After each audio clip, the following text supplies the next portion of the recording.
In the heart of Lagos, a young man named Kunle lived like a king. He was the only son of Chief Balogun, a billionaire who owned half of the city. Kunle had everything his heart desired: fast cars, expensive clothes, and a posse of friends who laughed at all his jokes.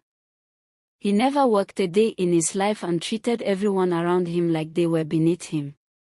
One day, while strolling through his father's magnificent office building, he saw a young cleaner mopping the floor. The cleaner's name was Amora, a quiet and hardworking girl who had come to Lagos with big dreams.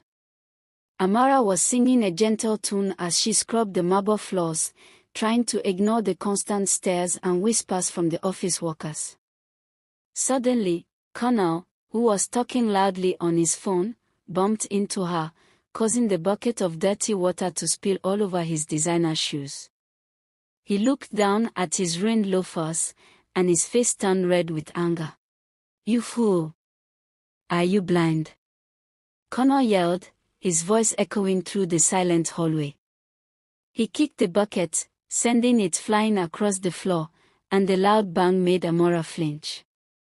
Amora's heart pounded in her chest as tears welled up in her eyes, but she quickly apologized and began to clean up the mess.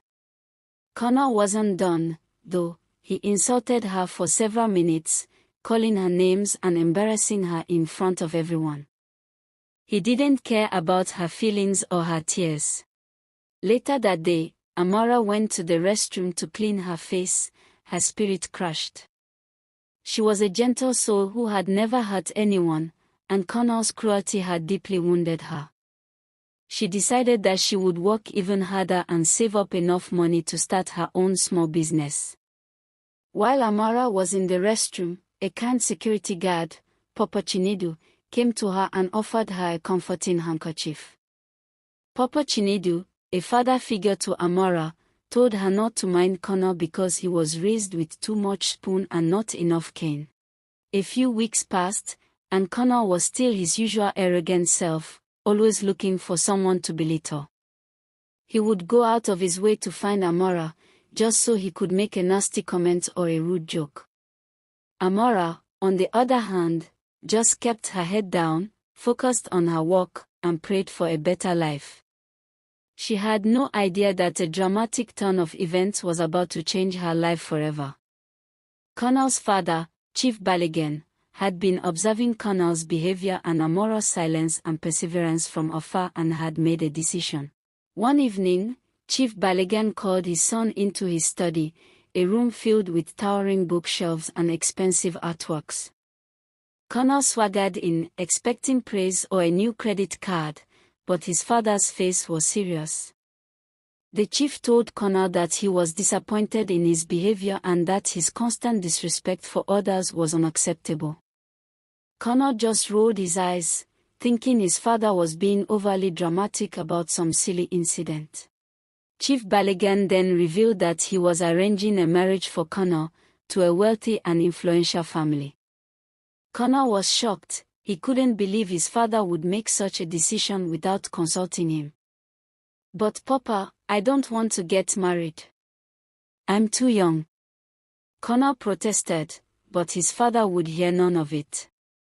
He told Kunle that this marriage was important for their family's business and reputation, and there was no changing his mind.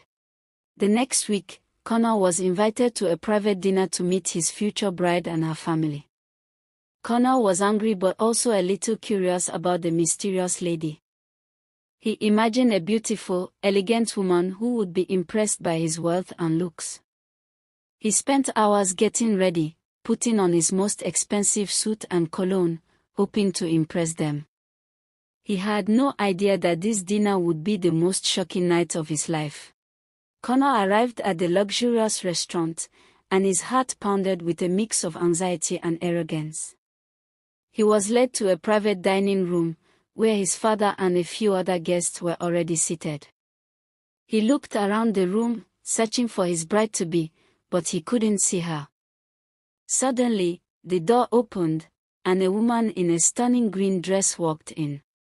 Kunle's jaw dropped to the floor. The woman in the green dress was none other than Amora, the poor cleaner he had cruelly kicked just a few weeks ago. Connor blinked several times, thinking he was dreaming. But it was no dream. Amora, no longer in her dusty uniform but in a beautiful gown, smiled politely at him, her eyes shining with a strange mix of emotions. She had a confidence about her that was completely new. "Connor, this is Amora," Chief Baligan said, a mischievous grin on his face. "She is the daughter of my very close business partner and a very dear friend." Connor was speechless, unable to form a single word. He looked at Amora, then at his father, his mind completely reeling. He had insulted, humiliated, and disrespected the woman who was now his promised wife. As the dinner progressed, Connor sat in stunned silence, barely touching his food. He kept stealing glances at Amora, who was chatting and laughing with his father and her own parents. He saw a different side of her, a smart, witty, and beautiful woman, not the quiet cleaner he had known. He felt a deep sense of shame and regret, a feeling he had never experienced before. After dinner, Connor tried to talk to Amora alone, but she politely brushed him off. "I have nothing to say to you, Connor," she said, her voice calm and firm. "The person I knew was a cruel and arrogant boy. I am here for my father and for our families. You and I have no connection." Her words were like a slap to his face, and he felt a pound of jealousy seeing how happy she was without him. The next few weeks were a nightmare for Connor. He tried to apologize to Amora, but she ignored him, her coldness a stark contrast to his past cruelty. He couldn't sleep, thinking about his terrible actions and how he had ruined his own chances. He had fallen in love with Amora, but now he was nothing to her. His friends laughed at him, and his father was disappointed. One evening, while Connor was moping around his room, his father came in and sat on his bed. "Connor," he began, "I had to do this to teach you a lesson. Amara is indeed a hardworking girl, but she is also the daughter of my partner, and the real truth is, she is also your sister. I had an affair with her mother many years ago, and Amora is the product of that affair." Connor's world shattered into a million pieces. He wasn't marrying Amora, he was marrying his half-sister, and his father's betrayal was the ultimate scandal. He looked up at his father and then out the window at the city lights, wondering how he could ever recover from this deceit.